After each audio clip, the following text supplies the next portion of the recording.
नमस्कार प्रिय दर्शक बंधुरा राज्यपाल एवं अमित शाहेर जोड़ा आक्रमण और से जोड़ा आक्रमणेर फले नवान्नर 14 तला एबारे केঁপে যাবে। भोट मिटलेও জেলায় জেলায় भोट परवर्ती सन्त्रासेर विभिन्न जायगा थेके अभियोग उठছে।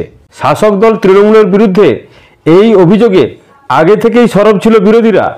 এবার এ ব্যাপারে রাজ্যের বিরুদ্ধে বড় অভিযোগ আনলেন রাজ্যপাল সিভি আনন্দ বোস। राज्यपालेर कथाय भोट मिटलेও बांगलार अशांति किन्तु थामेनी। निरपराध मानुषदेर बंदुकेर नलेर सामने रखा होच्छे। प्रशासन निष्क्रिय हওয়ায় बांगलार गणतंत्र बार बार लंघित होच्छे। सीवी आनंद बोस एও बोलेन राज्य सरकार साংবিধানিক कर्तव्य पालने एकेबारेই व्यर्थ। अबिलम्बे प्रशासन यदि सक्रिय ना हय ताहले कड़ा पदक्षेप करा हबे।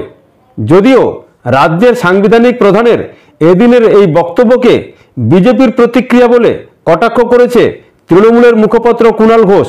कुणाल घोष बोलेन उनी बरং राज्यपालेर पद थेके इस्तफा दिए बीजेपीर हये मन दिए राजनीतिटा करुन।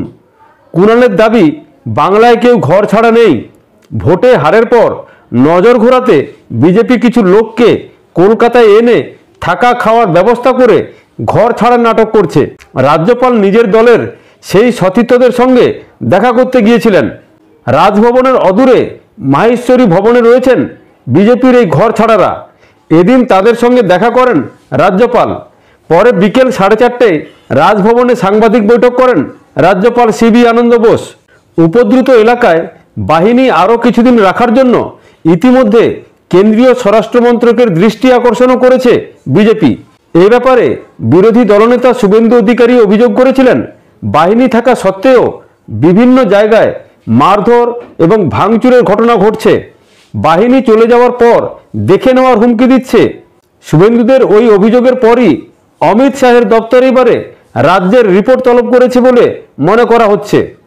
যদিও ভোট পরবর্তী সন্ত্রাসের অভিযোগ উড়িয়ে তৃণমূলের বক্তব্য ভোটে পরাজয়ের লজ্জা ঢাকতে বিজেপি মিথ্যা অভিযোগ এনে নজর ঘোরাতে চাইছে। ভোট পরবর্তী হিংসা নিয়ে এবার রাজ্য পুলিশের सर्वोच्च कर्तार काछे रिपोर्ट चाइल केंद्रीय स्वराष्ट्र मंत्रक। भोट मिटे जाওয়ার পরও बांगलाय किभाबे एकेर पर एक हिंसार घटना घटছে ता जानते रिपोर्ट तलब करा হয়েছে अमित शाहेर स्वराष्ट्र दफ्तरेर तरफ থেকে। जानते चाওয়া হয়েছে সন্ত্রাসে আক্রান্তের সংখ্যা কত, কোন কোন এলাকার কতগুলি পরিবার ঘর ছাড়া রয়েছেন এবং এই ব্যাপারে প্রশাসন কি করছে। খবরের সঙ্গে থাকবেন, ভালো থাকবেন। ভালো লাগলে চ্যানেলটিকে লাইক, সাবস্ক্রাইব এবং কমেন্ট করবেন। ধন্যবাদ, নমস্কার।